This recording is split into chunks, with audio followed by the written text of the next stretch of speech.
بہت سے لوگ ہم سے نقل کر رہے ہیں، اس لیے میں ضروری سمجھتا ہوں کہ ان کو خود ہی صحیح طریقے پر کر دوں تاکہ تمہیں صحیح حقیقت معلوم ہو جائے۔ اس سے صاف معلوم ہوتا ہے کہ لوقا نے سیدنا مسیح علیہ السلام کا زمانہ نہیں پایا۔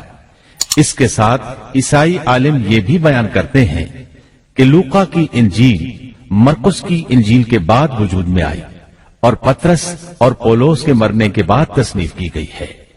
دراصل لوقا انطاکیہ شہر میں طب کا پیشہ کرتا تھا۔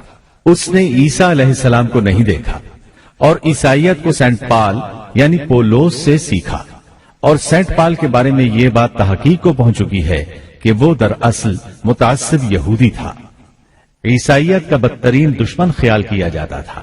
وہ عیسائیوں کے خلاف اپنی جدوجہد جاری رکھے ہوئے تھا، مگر جب اس نے دیکھا کہ اس کی تمام تر مخالفتوں اور رکاوٹوں کے باوجود عیسائیت ترقی کرتی جا رہی ہے اور روکے نہیں رک رہی، تو اس نے مکر و فریب سے کام لیا اور اچانک اعلان کیا کہ مجھ سے ایک عجیب معجزہ سرزد ہوا ہے۔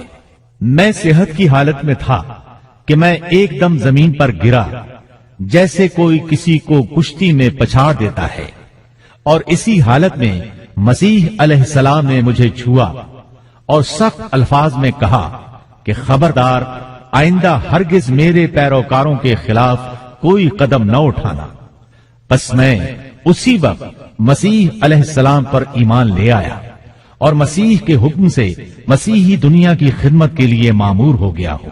مسیح نے مجھ سے کہا ہے کہ میں لوگوں کو مسیح کی انجیل کی بشارت سنا دوں اور اس کی پیروی کی ترغیب دوں۔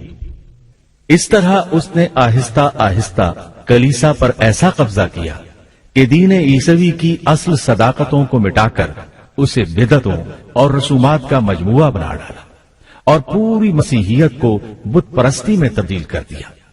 آج جو عیسائیت قائم ہے وہ اسی پولس کی ایجاد کردہ مسیحیت ہے۔